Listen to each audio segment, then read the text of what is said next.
Hi, I'm David Goforth with Extension Successful Gardener. Bees are so important to our gardening and so important to our agriculture, and they've been in the news recently, so I thought I'd go out and interview a beekeeper and learn a little bit about bees. I want to learn about the swarming, how to they behave with swarming, and what homeowners should do when you've got swarms. I want to talk a little bit about the local Beekeepers Club, and then we want to talk a little bit about what it takes to actually take care of bees. I'm out here with Gene Furr. Gene's a very well-known beekeeper here in Cabarrus County. I appreciate you talking with us today, Gene. Glad to be with you. How long have you been in the beekeeping business? Oh, probably about 20 years. 20 years. And about how many hives are you messing with now? Oh, we got around 40.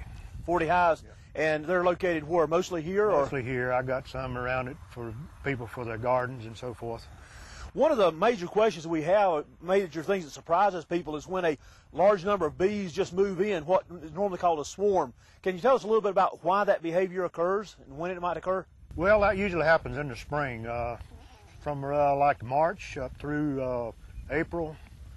It's on into sometimes into May, and at that time of year they are raising bees, getting ready for the honey flow, and so the queens are really on fire and lay a lot of eggs, anywhere from 1,000 to 2,000 a day.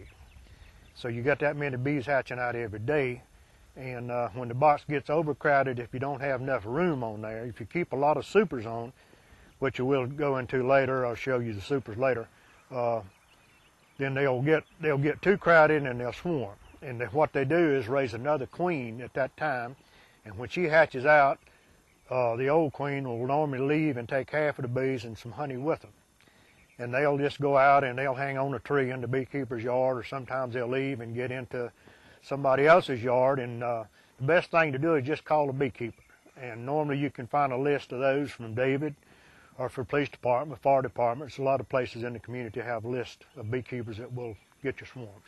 I would encourage somebody to give me a call. Let me ask you, now, how dangerous are these bees when they're out in a swarm like that?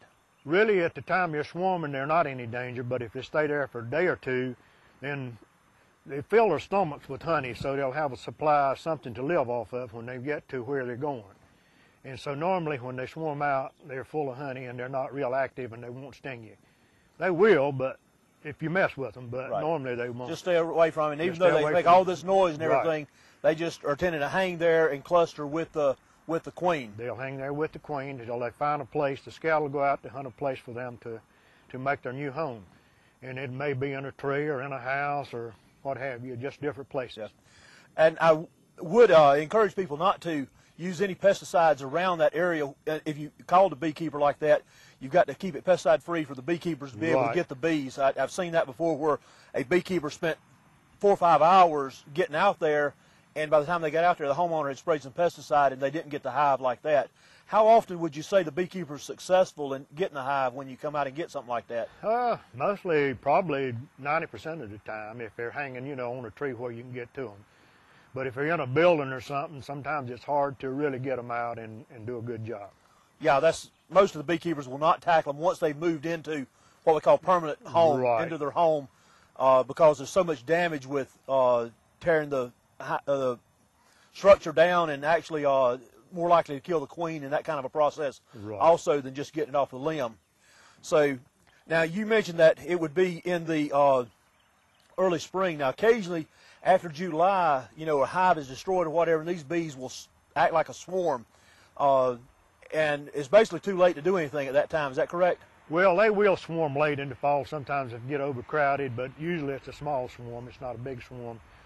It's something you're really not interested in, but you don't have the heart to leave them, to let them go. You'll try to do something with them. So you will. So you're asking people to go ahead and call even when they run those fall swarms like that. Now, by size, sort of, tell me how big a swarm is. What do you mean by big size or little swarm? Or well, you can have a small swarm where it'll be a pound, and then normally in the spring you'll have 3 to 4 pounds of bees. Okay.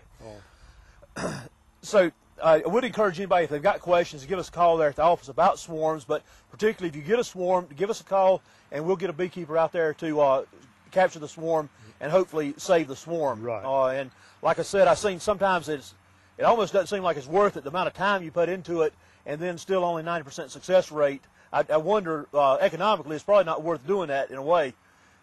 Well, I enjoy doing it. I'm not going to leave them hanging there just to go out and die or to go to the woods. If I can get them, I'll try to give them home. I want to change gears a little bit and talk about our local Beekeepers Club. Most areas where the beekeepers will get and have beekeeper clubs is very popular across the state, and we've got one here in Cabarrus County. Tell me a little bit about it. We normally have an educational program the fourth Friday night in each month, and we meet at Troutman's Barbecue on 601 Bypass. And our meeting starts. The meeting starts at 7. But we normally arrive at 6 and have a buffet set up. And we normally have a guest speaker. Some are from out of state, a lot of state personnel, and it's real educational. I advise anybody that wants to get into beekeeping to come and visit us, and the beekeepers will help you in any way. And I know that y'all are involved with the county fair also. Y'all normally have a booth at the county fair? We do have a booth set up at the county fair, usually during when the kids are coming down for different grades. During the time, well, you're there. Yeah, your program. Agribusiness, environmental field days. We do have, the beekeepers are set up for that, and we run several hundred kids.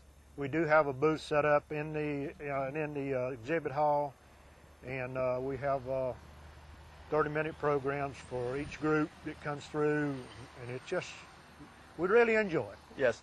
Now, you were telling me a little bit about a scholarship or mentor program. Could you tell me about that? Well, that's something new that we're starting this year. We're going to run it, probably going to be for next year. I'm not sure if it's this year or not, but anyway, we're going to have a scholarship set up to run with several of the high schools. I don't remember just which. I think it's like Central, Northwest, and maybe Mount Pleasant. I don't know. I don't remember the amount of money this scholarship's going to be, but anyway, it's going to be a good program. Okay. And I would encourage anybody that wants to learn a little bit about beekeeping to come to the beekeepers meeting and try to find somebody that will sort of help mentor them through there. That's about the only way to really learn how to take care of bees, is to actually watch somebody doing it. Right. And we usually have a work day a couple of times a year, and that's really interesting. You know, we come out, and anybody that likes to come by can come by and see us work the hives and find out all about them and what they need to know. Well, Gene, I certainly appreciate you taking time out here to talk with us and tell us a little bit about beekeeping and your operation here. And next time what I want to do is we'll actually go into a hive and take off some honey and actually extract the honey, and we'll show you how that process works. So if you've got any questions on beekeeping, give me a call at the office. And until next time, plan and plant for a better world.